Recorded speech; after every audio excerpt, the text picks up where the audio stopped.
The smell reached them first. Miles from the city, on the summer wind, something sweet and rotten filled the air. The Janissaries slowed. These were the elite slave soldiers of Sultan Mehmed II, men who had walked through the ruins of Constantinople. They knew the stink of a sacked city, 10,000 corpses under an unforgiving sun, the copper bite of blood, the thick weight of decay that lingers for weeks. They had breathed all of it. This was not that. This smell was cleaner, ordered. It carried something deliberate, and every soldier who drew it into his lungs understood he was breathing a message. They marched closer to Târgoviște, the capital of Wallachia. Then the source came into view. Not a battlefield, a display, a landscape built out of the dead, 3 kilometers long and 1 wide. From a distance, it looked like a forest, but the trees were sharpened stakes, driven into the ground in straight rows, spaced by a hand that wanted them counted. On every stake hung a body, 20,000 of them, men, women, children, Turkish prisoners taken in earlier raids, Bulgarian merchants who had traded in the wrong place, local nobles marked as traitors, all of them turned into raw material for a single scene. At the center, raised on the tallest stake, rotted a high-ranking Ottoman officer, placed above the rest like a cruel joke about rank. The flies made a sound the soldiers could feel in their chests. Crows and vultures covered the sky, so many they turned daylight gray. Nothing else moved, a perfect, still portrait of hell. This was not madness. It was a letter written in flesh and bone, addressed by name to the Sultan himself. And the man who wrote it knew exactly who would read it. He had once been Mehmed's playmate, a boy handed over as a political hostage, raised inside the Ottoman court. He learned their language at the same table as the future Sultan. He studied their tactics, their punishments, the way they used fear to hold an empire together. Year after year in captivity, he watched the machine from the inside. He turned his imprisonment into an education in cruelty. Now he was using every lesson at once, on a scale his old masters could not answer. This is the story of Vlad III of Wallachia. The world would call him Dracula. He took terror and shaped it into a weapon so precise that the conqueror of Constantinople, the man who had cracked the greatest walls in Europe, looked at this field of stakes and turned his entire army around. He marched home. He called it a defeat. Let us know which city and country you're watching from in the comments below.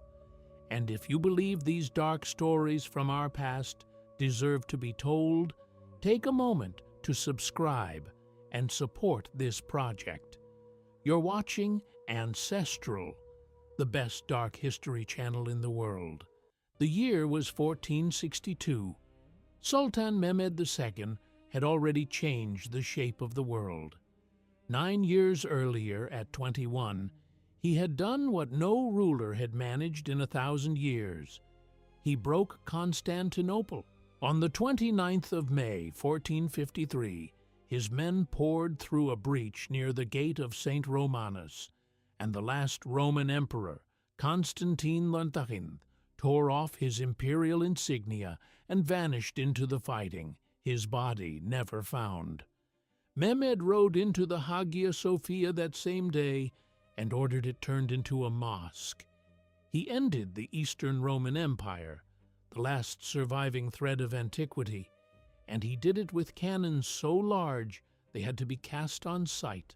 One of them, forged by the Hungarian engineer Orban, was nearly 9 meters long and needed 60 oxen to move. Those guns turned legendary walls into rubble and dust. Men now called him Mehmed Fatih, Mehmed the Conqueror. His empire ran from the Danube to the Euphrates. Under his command, it had never lost a battle that mattered.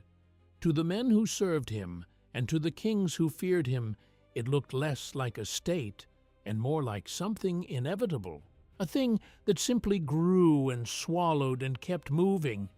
And on his map, Wallachia was almost nothing, a small vassal state on the northern bank of the Danube, a patch of forest and grain and stubborn boyars. Its prince, Vlad III, was a nuisance. The tribute had stopped arriving. Ottoman merchants had turned up dead. The prince made no apology and sent no gold.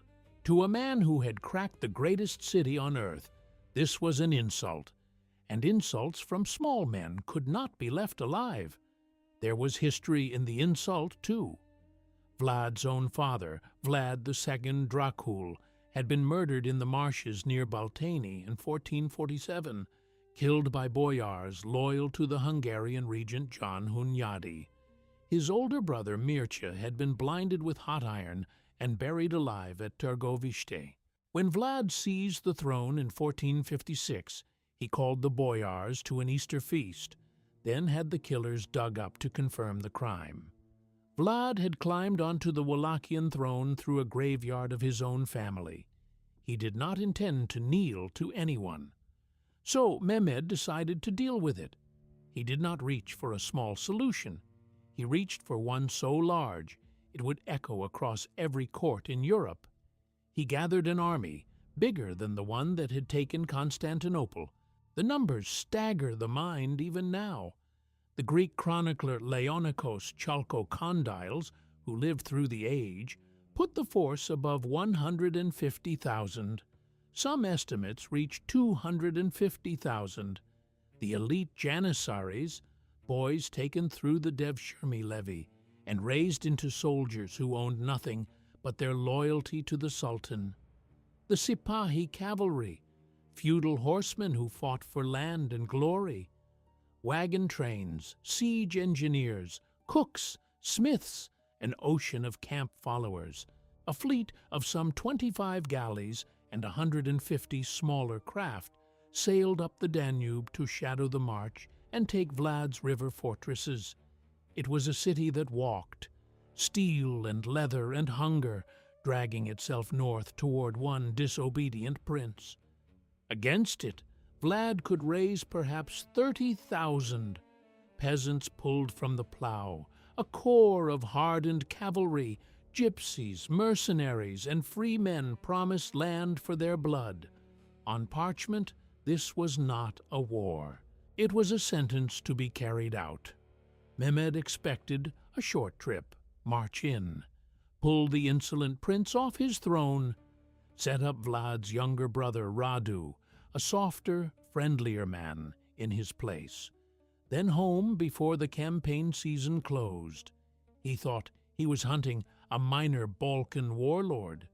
He was hunting a man who had been raised inside his own house, a man who knew exactly how the Ottoman mind worked because the Ottomans had built it. Vlad III. Dracula was no wild man from the mountains. He was a product of the Ottoman court, trained in its own machinery of fear. In 1442, as a boy, he and his brother Radu had been handed to the Sultan as hostages during a meeting at Gallipoli. Their father had walked into a trap, been chained, and bought his freedom with his sons, living guarantees of his loyalty. If the father misbehaved, the sons would pay. For years, the two brothers were held at Eorigos, a fortress in the Anatolian hills, then at the court of Murad II, Mehmed's father, deep inside the empire.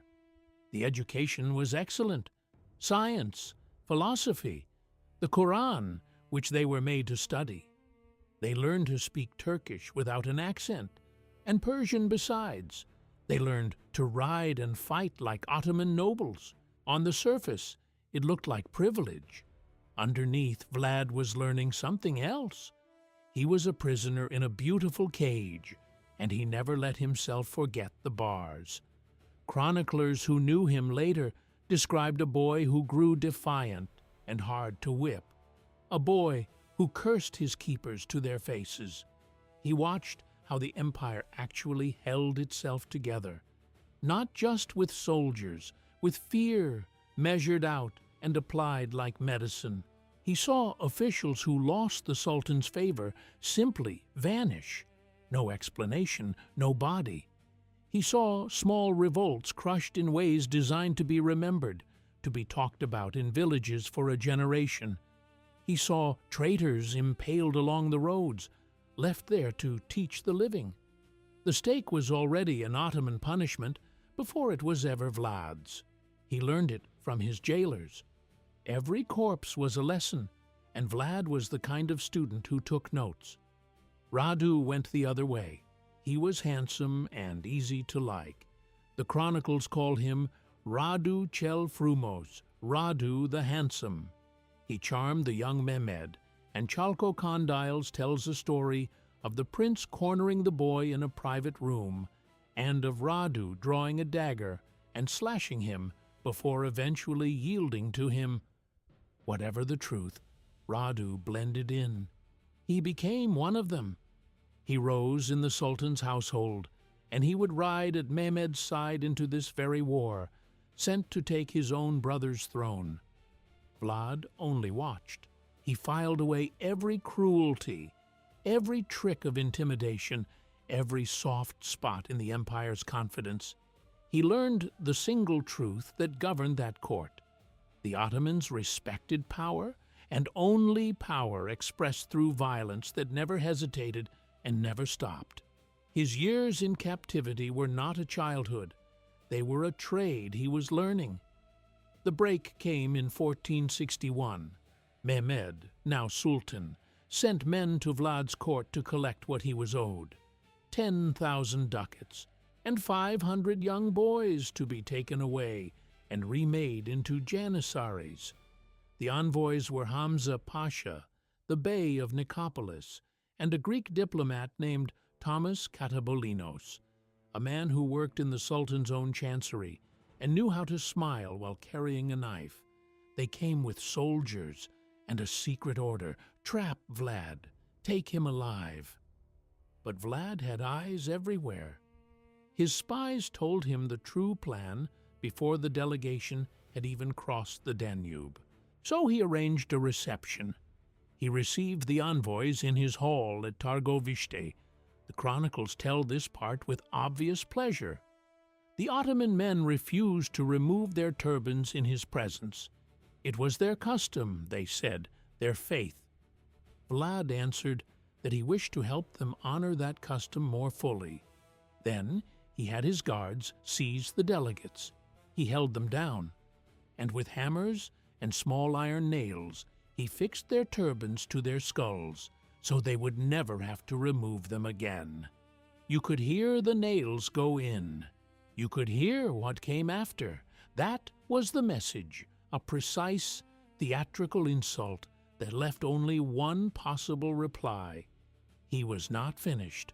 That winter, he crossed the frozen Danube himself and burned a swath of Ottoman territory from Serbia to the Black Sea. In a letter to his ally Matthias Corvinus, King of Hungary, dated the 11th of February, 1462, Vlad counted his dead with the coldness of a merchant tallying stock. 23,884 Turks and Bulgarians, he wrote, not counting those burned in their homes whose heads his men could not collect. He sent 2 bags of noses and ears to Buda as proof, and asked the king to march with him. Then he turned on Hamza Pasha's escort, ambushed the whole force at Giurgiu, and took them prisoner.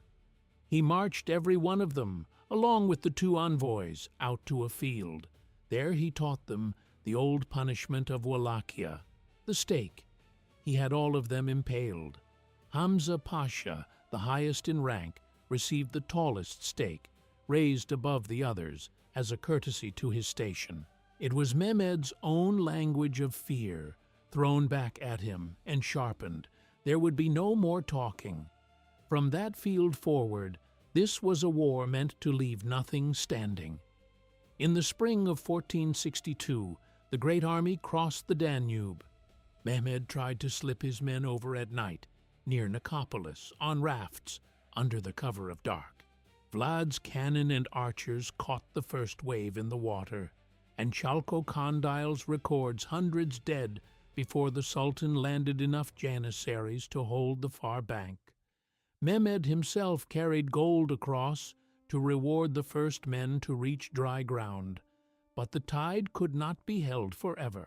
Men and horses spilled onto the plains of Wallachia, banners over everything, the Sultan riding among them, certain of a quick and shining campaign. Then the land went quiet. As they pushed inland, something cold settled over the ranks. The June heat pressed down. The villages stood empty. Doors open, hearths cold, every useful thing carried off or burned.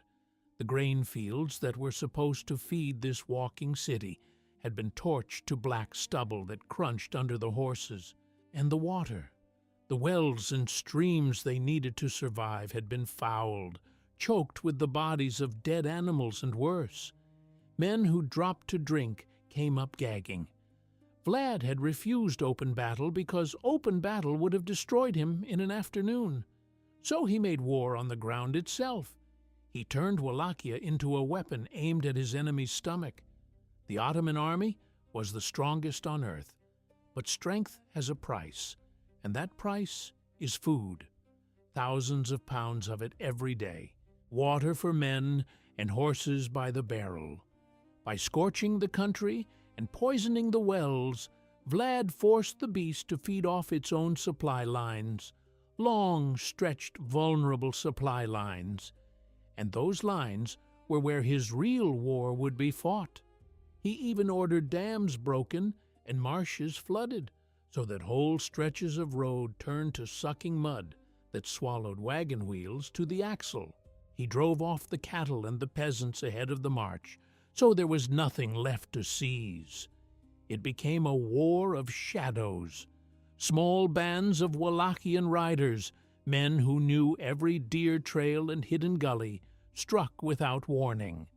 They never faced the main army. They hit the foraging parties, the scouts, the baggage trains that dragged for miles behind the host.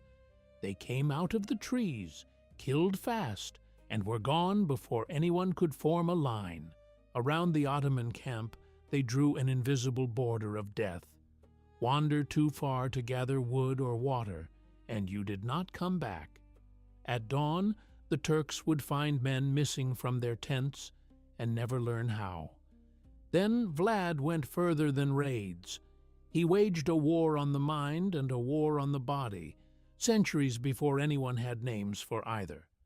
He captured Turkish soldiers and, instead of killing them, dressed some in Wallachian clothes and sent them staggering back toward their own lines. He knew what would happen. Frightened sentries would cut them down as infiltrators, killing their own. And he did something worse. The Ottoman chronicler Tursun Beg, who marched with the army and wrote of the campaign afterward, described the heat, the thirst, and the sickness that spread through the ranks that summer. Vlad fed that sickness on purpose. He gathered the poor of his own lands, men with leprosy, men coughing with tuberculosis, men carrying plague, and paid them or ordered them into Turkish clothes to walk among the healthy and breathe the disease into the camp. He set the great army against itself. Paranoia in the tents, sickness in the blood. The Janissaries had stood firm against the last legions of Rome, and now they jumped at footsteps in the dark. The invincible host was bleeding from 1,000 small wounds, fighting an enemy it could never see, inside a country that was doing everything it could to kill them. To understand a mind that could design a war like this, you have to look past the maps and the body counts. You have to see history as a chain of choices made by real people under pressure no one should have to carry. That is the work we do here at Ancestral. We don't just tell you what happened. We dig into the hard human reasons behind it. These stories are fragile, and keeping them told with real depth is a fight we take on every single week.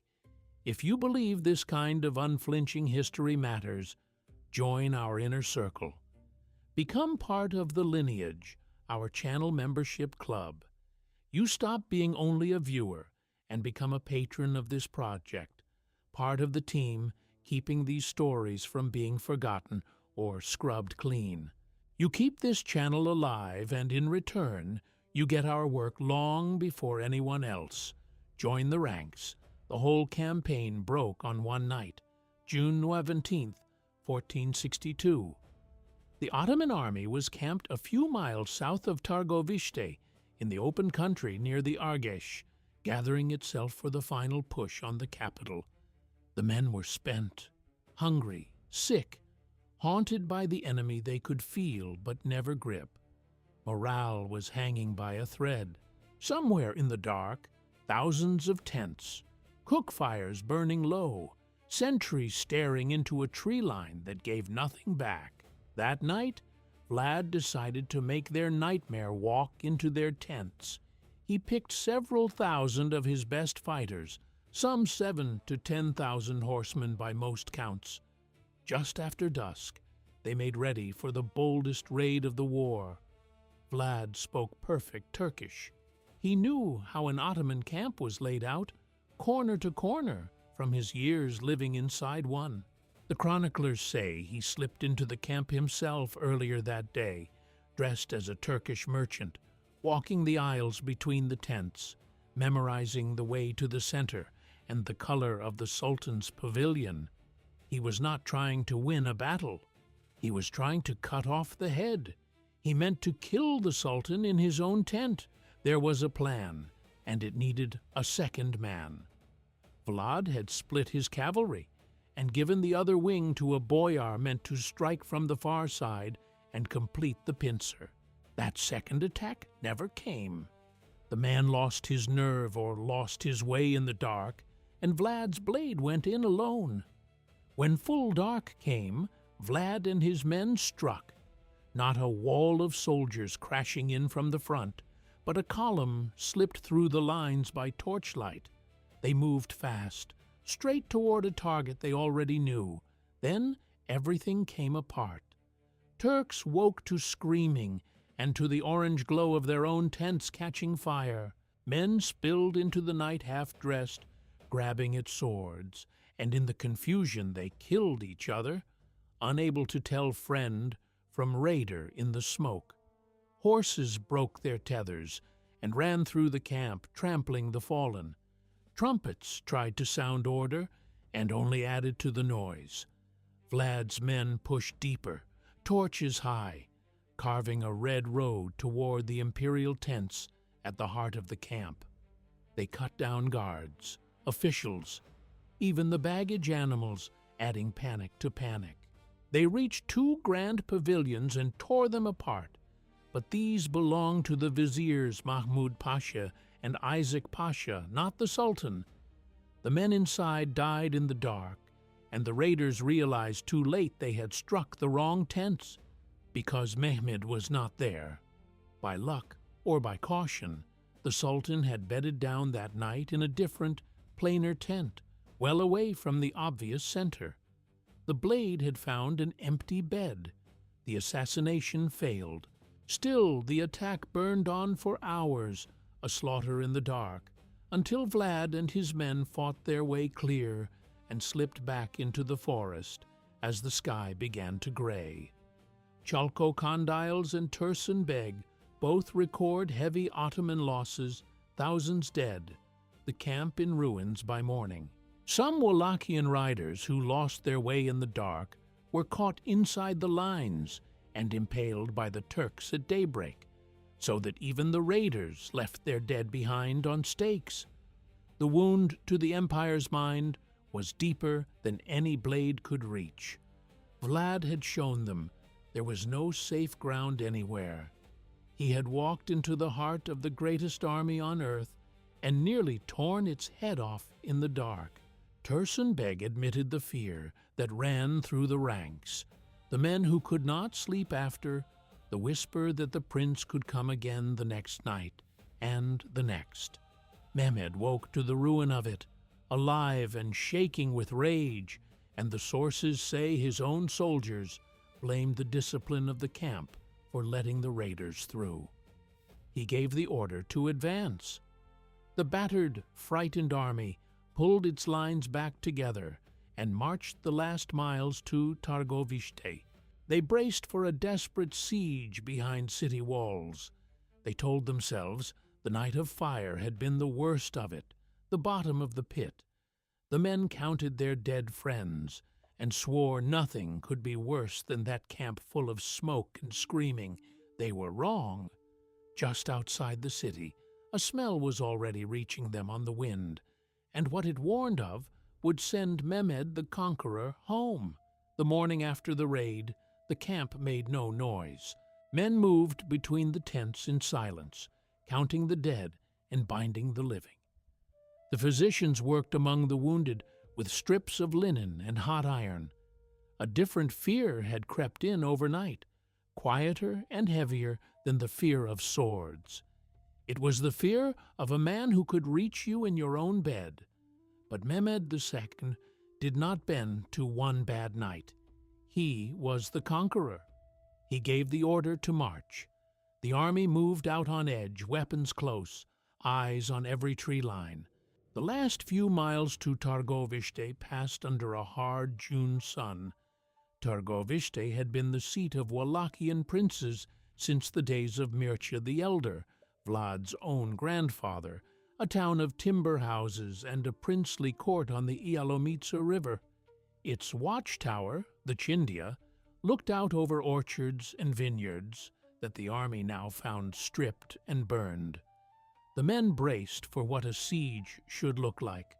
High walls, archers leaning through the crenellations, cauldrons of oil heating on the ramparts. A last bloody fight for a capital. They found none of it. The gates of Târgoviște stood open. No defenders on the walls, no banners on the towers. The streets beyond the gate were empty, hearths cold, the market stalls stripped bare, the whole city holding its breath. It looked like an invitation and a trap, and the seasoned officers hesitated at the threshold. The scouts sent ahead came back and reported the same thing every time. Nobody. Vlad had already pulled his court and his people north into the mountains toward the fortress on the Argeș, burning what he could not carry. But the trap was not inside the city. The road narrowed into a wide valley that ran up toward the capital, and the smell that had traveled with them for weeks, that faint, sweet rot on the wind, thickened into something with weight. It pressed on the face, it watered the eyes, and turned the stomach. The horses balked, tossing their heads, planting their hooves, refusing the road. Grown men who had breathed the smoke of burning cities gagged and turned aside. They pulled cloth over their mouths and noses, and it did nothing. The stench soaked into their clothes and hair, and stayed there for days after, so that some claimed they could still taste it long after they left the country. Then the valley opened, and they saw what was making it. The Byzantine historian Laonikos Chalkokondyles, born in Athens and living through this very age, recorded what the army walked into. Not soldiers, not walls, a field of stakes. It ran 3 kilometers long and a full kilometer wide. 20,000 sharpened poles stood driven into the earth in straight rows, spaced by a hand that wanted them counted. Chalkokondyles wrote that the sight struck the Sultan with amazement, and that Mehmed said aloud he could not take the country from a man who could do such things, and who used his power this way. On every pole hung a human body. This was Vlad's welcome, a silent host of the dead, standing at attention for the living. Men, women, children, Chalkokondyles named them. Turkish prisoners taken in the raids of that winter, the survivors of Hamza Pasha's column, and the men swept up in Vlad's crossing of the frozen Danube, Bulgarian merchants caught on the wrong roads, and Wallachian boyars, the same class of nobles who had murdered Vlad's father in the Baltani marsh and buried his brother Mircea alive, now planted in the dirt for questioning his rule. It read like a ledger of everyone who had ever crossed him, opened and displayed in the open air. The arrangement was deliberate. The highest-ranking captives were raised on the tallest stakes, the low ones set beneath them. A copy of the Ottoman order of rank turned into a chart of the dead. Chalkokondyles noted a strange detail. Whole families were staked together, mothers with the children they had borne, and small birds had built nests in the ribs and the hair of some of the older corpses. It was a whole landscape built out of bodies, laid out with the patience of a man building a monument. The men who had sacked Constantinople stopped walking. They stood and stared. They had seen every shape of battlefield death, and none of it had prepared them for the cold and the order of this. The Ottoman chronicler Tursun Beg, who marched with the campaign and later served in the Sultan's household, wrote that hardened veterans wept at the sight. Some soldiers fell to their knees. Others turned their horses and had to be driven back into line by the officers. Consider what it took to build. This was not a burst of rage. It was a state project, planned over weeks, worked by crews of laborers. 20,000 stakes meant 20,000 young tree trunks felled, hauled, stripped of their branches, and cut to point. And the points were not fully sharpened. Vlad's men knew the grim craft of it. A sharp stake killed too fast, so the ends were rounded and greased so they would slide into the body without tearing through the organs at once. Then 20,000 holes had to be dug, and each stake set at a lean, then raised, then packed firm in the earth so it would stand through the seasons. The labor alone would have taken hundreds of men many days, working with axes and spades in a valley that stank worse with every corpse they added. The killing itself was slow work, done by method, not by frenzy. The stake was driven in through the lower body and pushed upward through the trunk, the victim's own weight carrying it deeper as the pole was raised upright. Skilled men could keep the point clear of the heart and the lungs, steering it up along the spine until it emerged through the shoulder or the neck or the mouth. Death could take hours. Some of these people had lasted 3 days, screaming through the first, silent by the last. The point was never a quick execution. The point was to keep the body intact and standing so it could be seen and counted and remembered. This was horror built like an aqueduct, measured, engineered, the work of a mind that looked at human bodies and saw building material for a wall made of fear. There was a whole culture behind this that the Ottomans could not read. Impalement in Vlad's Wallachia was not reserved for enemies of the state. It was the everyday punishment for theft, for lying, for a wife's infidelity, for a lazy worker.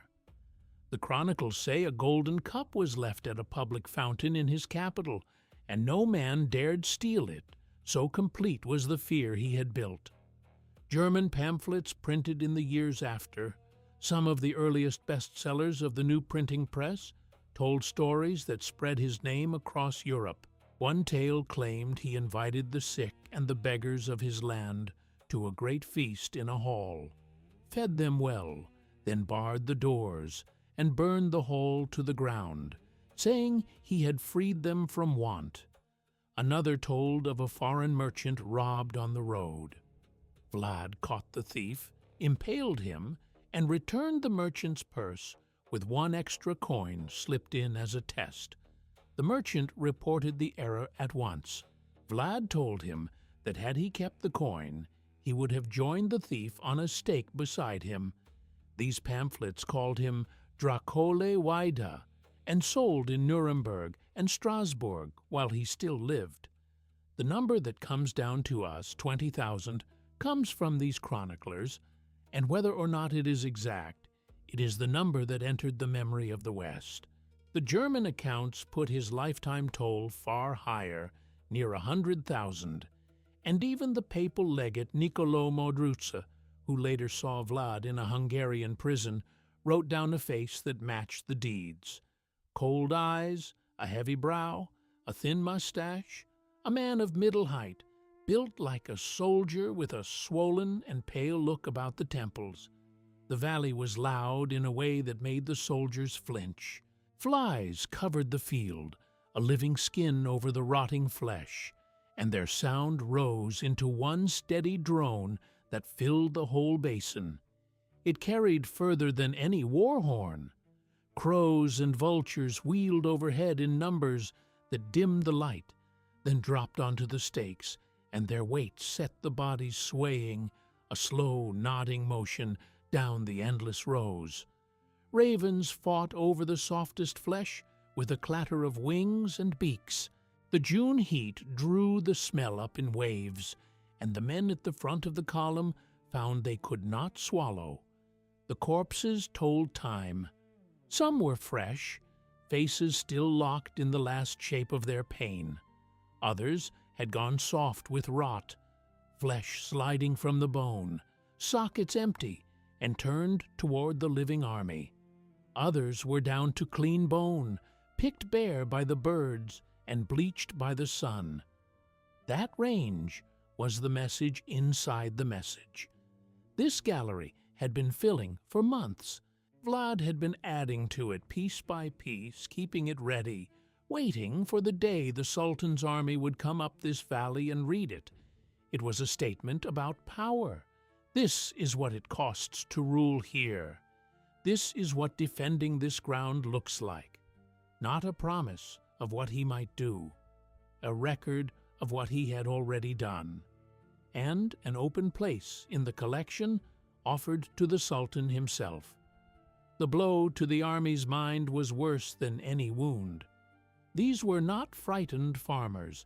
The Janissaries were built for war from childhood, taken from Christian villages through the Devshirme, cut off from family and name, converted to Islam, and forged into the most disciplined killers in the world.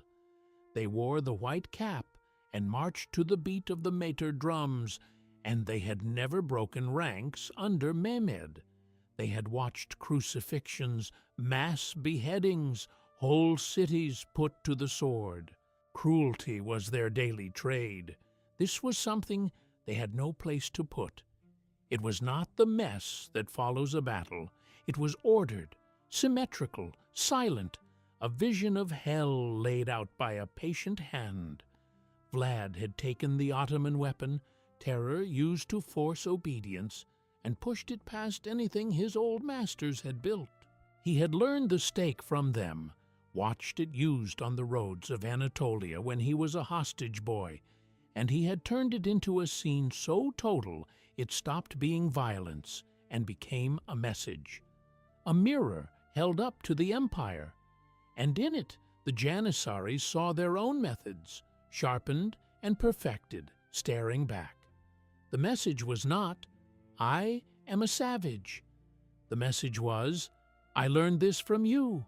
I know your soul, and I am better at your own game than you will ever be." The forest of stakes was not aimed at their bodies. It was aimed at their minds. It was built to break the will of every man who saw it, to plant a horror in him that he would carry to the end of his life. Some of these men had crossed themselves in secret as children before the empire made them soldiers, and old fears woke in them at the edge of that valley.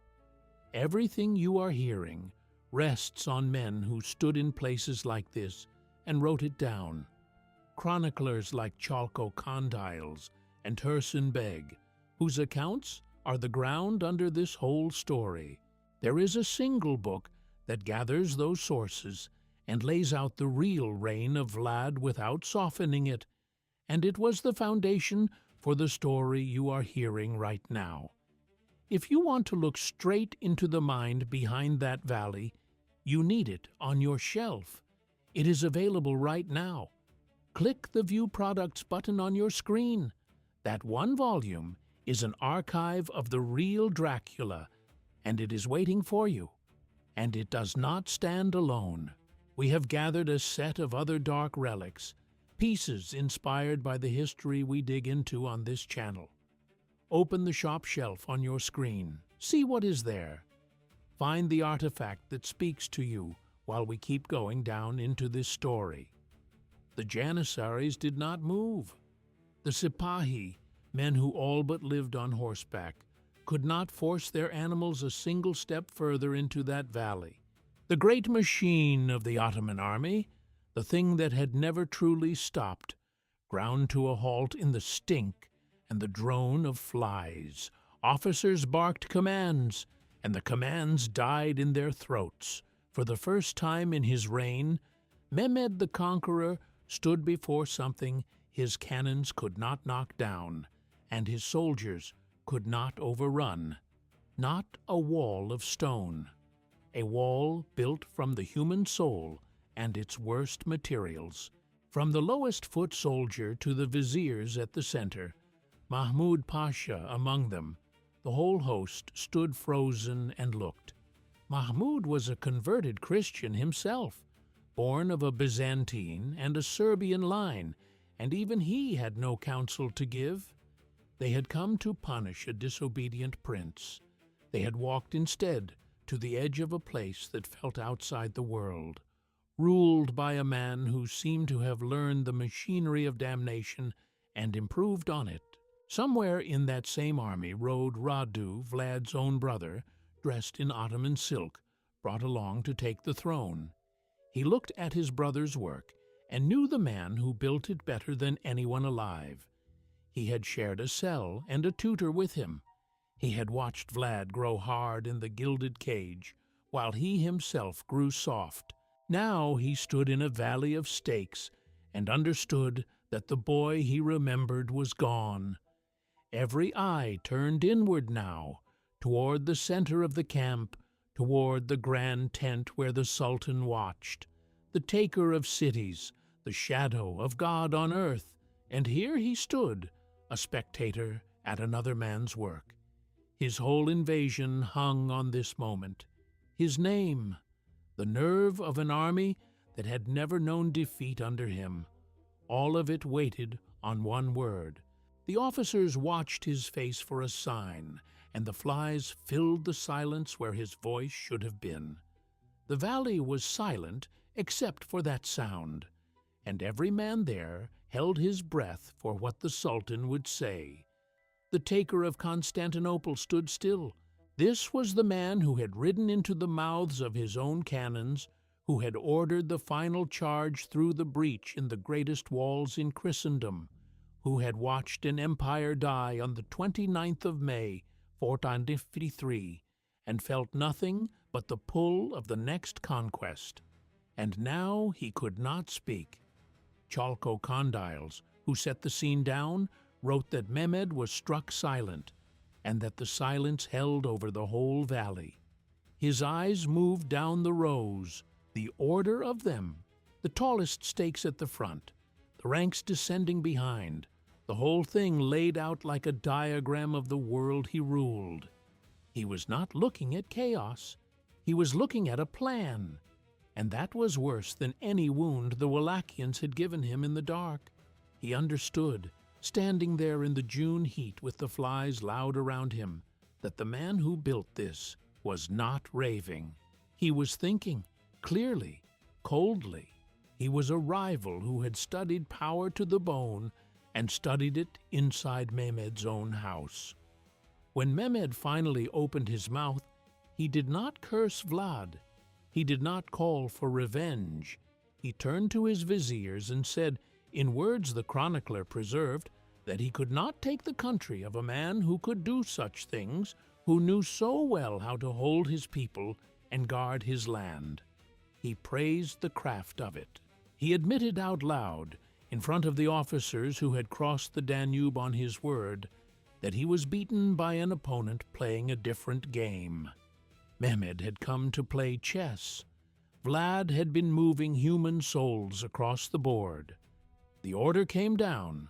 The campaign was finished. The strongest army on the planet, the one that had not lost a battle that mattered, turned its back on the valley. They struck the tents. They rolled the great guns onto their carriages. They reformed the columns and began the long march south, back toward the river they had crossed with such confidence in the spring. No horns of triumph, no captured prince in chains, just a beaten host retracing its own footprints through a burned and poisoned land, past the same fouled wells, under the same wheeling birds. Tursun Beg, who made the march, wrote of an army worn down by heat, thirst, and sickness long before it ever reached that valley. And now it dragged itself home, carrying the memory of it. Men who had feasted on plunder in a dozen conquered cities went hungry on the road out of Wallachia. Mehmed did not go home empty-handed, and that matters, because it reveals what the retreat really was. He left his campaign behind, but he did not leave the country. He handed the war to Radu and to a body of Janissaries and Ottoman gold, and rode for Adrianople, his old capital in Thrace, where he had first been crowned as a boy of 12. The main army withdrew. The empire's grip stayed, transferred to softer hands. Mehmed had decided he could not take Wallachia by force from Vlad, so he would take it by patience through the brother and let the boyars do the work no army could. They had not lost to swords. No line had broken. No cavalry charge had shattered them. They had lost to a single sight. Vlad had aimed his weapon past the armor and the shields, straight into the mind, and he had found the place where even a janissary breaks. He had done the arithmetic of fear. He knew that every man, however trained, has a floor beneath which his courage cannot go, and in that valley he showed them the floor. He showed them a death that was slow and cold and without meaning, multiplied 20,000 times. Their discipline could not hold against it. It stands among the most complete acts of psychological warfare ever recorded. Vlad looked into the dark, and he arranged the dark so that it looked back at the Sultan, and the Sultan was the one who turned away. But a victory, built in a place like that, carries its own poison. Vlad had driven off the invader. In doing so, he had shown his own people exactly what he was. The boyars had watched him for years. They remembered the Easter of 1457, when he summoned the old nobles of Târgoviște to a feast in the princely court, then seized the ones he blamed for his father's murder in the Bolteni marsh, and his brother Mircea's live burial. The elders and their wives he impaled on the spot outside the walls. The younger and stronger he marched 50 miles north in their feast clothes, worked them until the silk rotted off their backs, and set them to raising a castle above the Argeș with their own hands. Poenari, that fortress was called, perched on a crag where the river cuts through the mountains. Its walls were built by men Vlad meant to break, and the ones who died at the labor were left where they fell for the others to see. They had not forgotten. Now they saw the same steady hand turned on the Turks, and they knew it would swing back to them the moment the war was won. Life under Vlad meant never sleeping easy. There is a story the chronicles keep of a golden cup left beside a public fountain in his capital so that any traveler might drink, and how in all his reign no man dared steal it, because they knew what waited on the edge of town. Another tells of 2 wandering monks he questioned about his rule. One praised his justice, the other named his cruelty. Both, in the different tellings, met a stake for their honesty or their flattery, depending on who wrote the tale. He guarded his people like a wall, and he frightened them like the thing beyond the wall. He was their shield and their nightmare in one body. And now there was a door out. Radu, Vlad's own brother, had ridden the whole campaign at Mehmed's side, and now he stayed behind with the Sultan's soldiers and the Sultan's silver to finish what the army could not. Radu the handsome, smooth where Vlad was hard, patient where Vlad was pitiless, at home in the Ottoman court, in a way Vlad had refused to be. He had grown up in that court, become a favorite, risen to command a wing of the Sultan's own cavalry. He knew the boyars. He spoke their language, and the Sultan's both. He offered them the one thing his brother could not. Not glory, not independence, rest. He promised peace, open trade with the Ottoman markets that had made these nobles rich, an end to the stakes. Yes, he would kneel to the Sultan, but he would be a mild master, and a living lord is easier to serve than a monster who might impale you for a rumor. Radu chased his brother through the mountains that autumn. He laid siege to Poenari, the very castle the impaled boyars had built. The chronicles and the folk memory of the Argeș Valley tell what happened there. Radu's men fired arrows into the fortress carrying messages urging surrender, and one, the story says, warned Vlad of the approaching army in time for him to flee. Vlad's wife, cornered and unwilling to be taken by the Turks, is said to have thrown herself from the tower into the river far below. Into the water the locals came to call the Princess's River, declaring she would rather her body rot in the Argeș than fall into the Sultan's hands.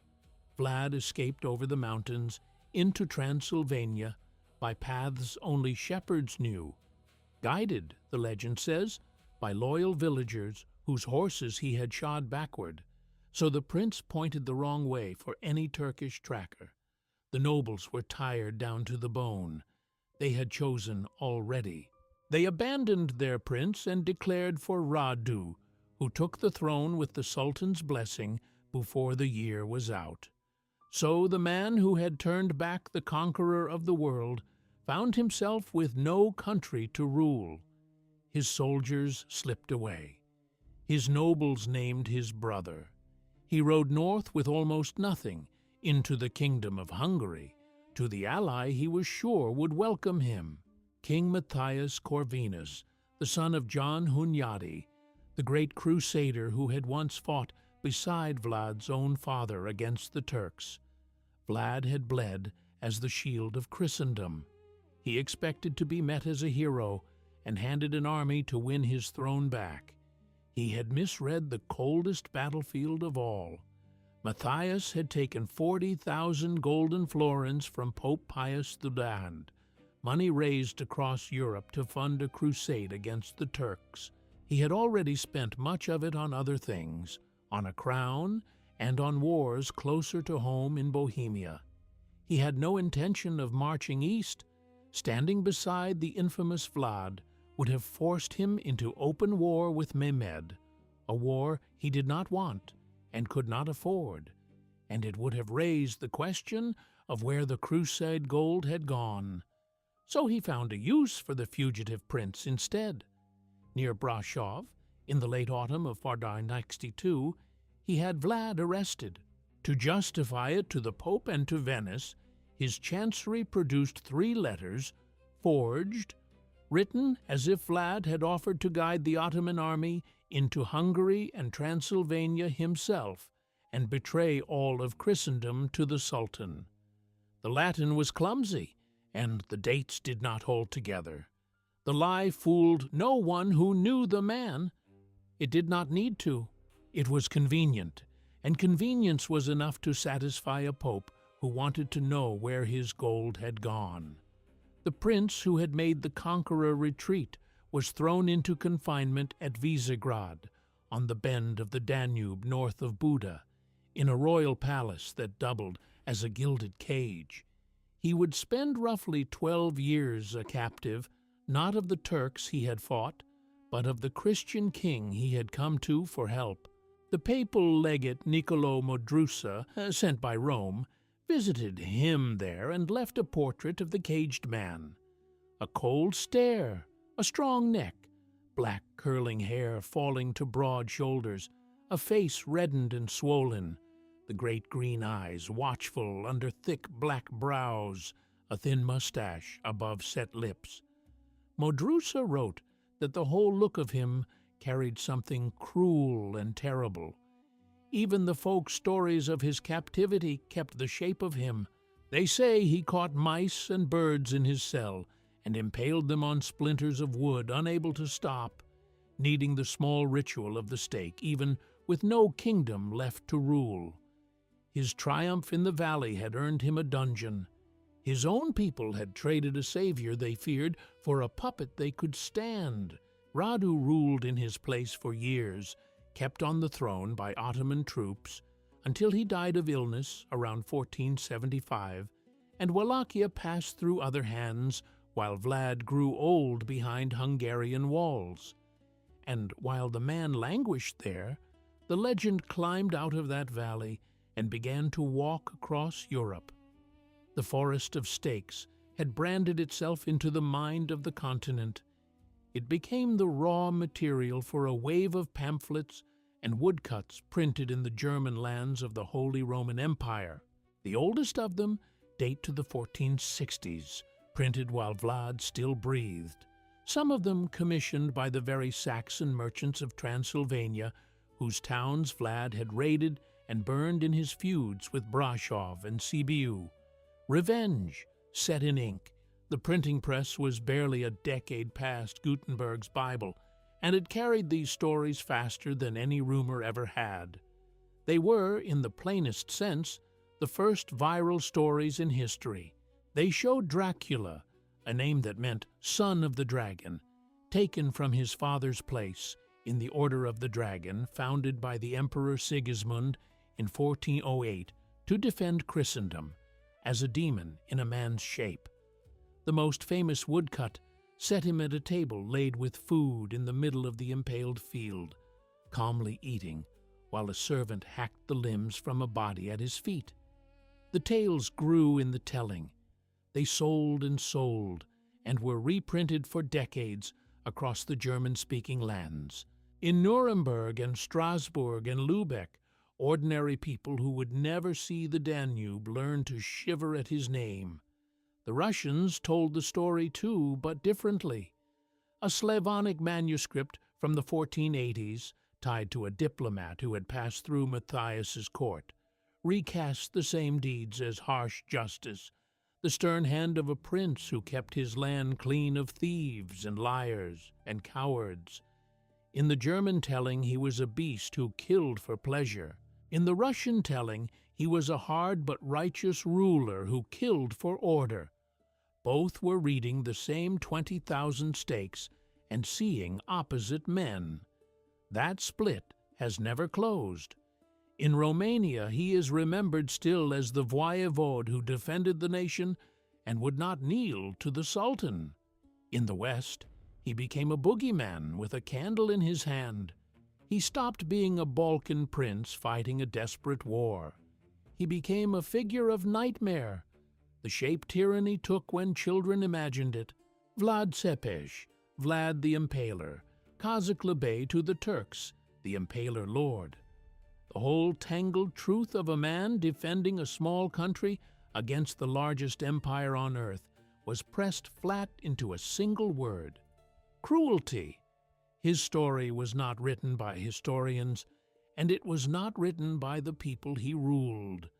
It was written on 20,000 stakes in a valley outside Târgoviște, and it would echo for 4 centuries.